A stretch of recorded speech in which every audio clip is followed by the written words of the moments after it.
കേരളത്തിൽ സൈബർ തട്ടിപ്പുകൾ വർദ്ധിക്കുന്നതായി റിപ്പോർട്ട്. കേന്ദ്ര ആഭ്യന്തര മന്ത്രാലയത്തിന്റെ കണക്ക് പ്രകാരം ഓൺലൈൻ തട്ടിപ്പ് പരാതികളെ തുടർന്ന് 2023 ജനുവരി 1-നും 2024 മെയ് 31-നും ഇടയിൽ 5055 സിം കാർഡുകളും 4766 മൊബൈൽ ഫോണുകളുമാണ് കേരളത്തിൽ ബ്ലോക്ക് ചെയ്യപ്പെട്ടത്.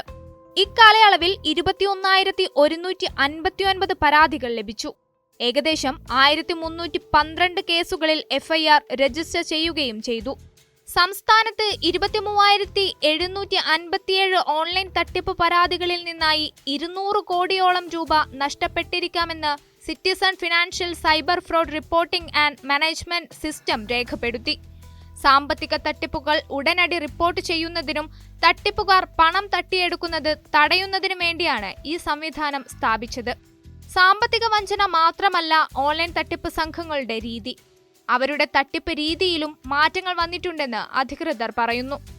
ലഹരി അടങ്ങിയ പാർസൽ ഇരകളുടെ മേൽവിലാസത്തിലേക്ക് വരുന്നുണ്ടെന്നോ അല്ലെങ്കിൽ അശ്ലീല വെബ്സൈറ്റുകൾ സന്ദർശിച്ചതിന് കേസ് രജിസ്റ്റർ ചെയ്തിട്ടുണ്ടെന്നോ പറഞ്ഞ് ഭീഷണിപ്പെടുത്തിയാണ് തട്ടിപ്പ് സംഘം ഇരകളിൽ നിന്നും പണം തട്ടുന്നത്. ഉന്നത ഉദ്യോഗസ്ഥരായി നടിച്ചാണ് പലരും ഇരകളെ ഫോൺ ചെയ്യുന്നത്. CBI, NCB, സംസ്ഥാന പോലീസ് എന്നീ ഏജൻസികളിലെ ഉദ്യോഗസ്ഥരാണ് തങ്ങളെന്നു പറഞ്ഞാണ് പലരും ഇരകളെ തങ്ങളുടെ കെണിയിൽ വീഴ്ത്തുന്നത്. ഇത്തരം തട്ടിപ്പ് സംഘങ്ങളിൽ അകപ്പെടാതിരിക്കാൻ ജനങ്ങൾ ജാഗ്രത പാലിക്കണമെന്ന് എറണാകുളം റൂറൽ പോലീസ് മേധാവി വൈഭവ് സക്സേന പറഞ്ഞു. വായ്പകളുമായി ബന്ധപ്പെട്ട ഓൺലൈൻ തട്ടിപ്പുകൾ റിപ്പോർട്ട് ചെയ്യാൻ പോലീസ് ഒരു വാട്സാപ്പ് നമ്പർ സജ്ജീകരിച്ചിട്ടുണ്ട്. അത്തരം തട്ടിപ്പുകളെ പറ്റി സംശയം തോന്നുന്നവർ 9497980900 എന്ന നമ്പറിലേക്ക് സന്ദേശം അയച്ചാൽ മതി. അല്ലെങ്കിൽ ടോൾ ഫ്രീ നമ്പറായ 1930 വിളിച്ചും നിങ്ങളുടെ പരാതി പറയാവുന്നതാണ്. അതേസമയം സൈബർ തട്ടിപ്പുമായി ബന്ധപ്പെട്ട് നിരവധി ബോധവൽക്കരണ പരിപാടികൾ സംഘടിപ്പിക്കുന്നുണ്ടെങ്കിലും അവയൊന്നും ജനങ്ങളിലേക്ക് എത്തിയിട്ടില്ല. അതാണ് സൈബർ തട്ടിപ്പുകൾ സംസ്ഥാനത്ത് വർദ്ധിക്കാൻ കാരണമെന്ന് സൈബർ സുരക്ഷാ ഫൗണ്ടേഷൻ എന്ന ഏജൻസിയുടെ സ്ഥാപകനായ ജിയാസ് ജമാൽ പറഞ്ഞു. അതേസമയം 2023-നും 2024-നും ഇടയിൽ 5 തെക്കുകിഴക്കൻ ഏഷ്യൻ രാജ്യങ്ങളിലേക്ക് പോയ നിരവധി മലയാളികൾ വിസ കാലാവധി കഴിഞ്ഞിട്ടും തിരികെ എത്തിയില്ലെന്ന് റിപ്പോർട്ട്. ഇവരിൽ പലരും അതത് രാജ്യങ്ങളിലെ സൈബർ തട്ടിപ്പ് സംഘങ്ങളുടെ കെണിയിൽപ്പെട്ടിരിക്കാനാണ് സാധ്യതയെന്ന് ഉന്നത പോലീസ് വൃത്തങ്ങൾ പറയുന്നു.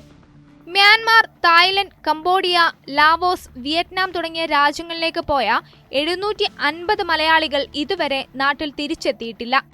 ഇതിൽ പകുതിയിലധികം പേരും അതത് രാജ്യങ്ങളിലെ സൈബർ തട്ടിപ്പ് സംഘങ്ങളിൽ ചേർന്ന് പ്രവർത്തിക്കാൻ തുടങ്ങിയിരിക്കാമെന്ന് മുതിർന്ന പോലീസ് ഉദ്യോഗസ്ഥനെ ഉദ്ധരിച്ച് the new Indian express report ചെയ്തു. ഈ 5 രാജ്യങ്ങളിൽ നിന്ന് മലയാളികളെ ലക്ഷ്യമിട്ടുകൊണ്ടുള്ള സൈബർ തട്ടിപ്പുകൾ വർദ്ധിച്ചതോടെ പോലീസിലെ സൈബർ അന്വേഷണ വിഭാഗവും കേന്ദ്ര ഏജൻസികളും വിഷയത്തിൽ അന്വേഷണം ഊർജിതമാക്കാൻ ഒരുങ്ങുകയാണ്. ടൂറിസ്റ്റ് വിസയിൽ ഈ രാജ്യങ്ങളിലേക്ക് പോയതിനു ശേഷം ഇതുവരെ തിരികെ വരാത്തവരുടെ ഡാറ്റാബേസ് തയ്യാറാക്കി വരികയാണ് അന്വേഷണ ഏജൻസികൾ. അതേസമയം കഴിഞ്ഞ ദിവസമാണ് വിദേശ രാജ്യങ്ങളിലെ സൈബർ തട്ടിപ്പുകളുടെ ഭാഗമായെന്ന് സംശയിക്കുന്ന മലയാളികളെ തിരികെ നാട്ടിലെത്തിച്ചത്. കഴിഞ്ഞ 18 മാസത്തിനിടെ 120 മലയാളികളെയാണ് ലാവോസ്, കംബോഡിയ, വിയറ്റ്നാം എന്നീ രാജ്യങ്ങളിൽ നിന്നായി നാട്ടിലെത്തിച്ചത്. വിദേശത്ത് ചൈനീസ് പൗരന്മാർ ഉൾപ്പെടെ ചിലർ നടത്തുന്ന സ്ഥാപനങ്ങളിൽ പ്രവർത്തിച്ചിരുന്ന ഇവർ ഇന്ത്യക്കാരിൽ നിന്നും പണം തട്ടിയെടുക്കുന്നതിലായിരുന്നു ശ്രദ്ധ കേന്ദ്രീകരിച്ചിരുന്നത്. ഭൂരിഭാഗം പേരും കോൾ സെന്ററുകളിലാണ് ജോലി ചെയ്തിരുന്നത്. സോഷ്യൽ മീഡിയയിൽ നിന്നും ഇരകളുടെ വിവരങ്ങൾ ശേഖരിച്ച് വ്യാജ സാമ്പത്തിക പദ്ധതികളിൽ ചേരാൻ അവരെ പ്രേരിപ്പിക്കുകയായിരുന്നു ഇവരുടെ ജോലി. ലാവോസ്, കംബോഡിയ, വിയറ്റ്നാം എന്നീ രാജ്യങ്ങളിലെ സൈബർ തട്ടിപ്പ് സംഘങ്ങളാണ് ഇവരെ ആ കെണിയിൽപ്പെടുത്തിയത്.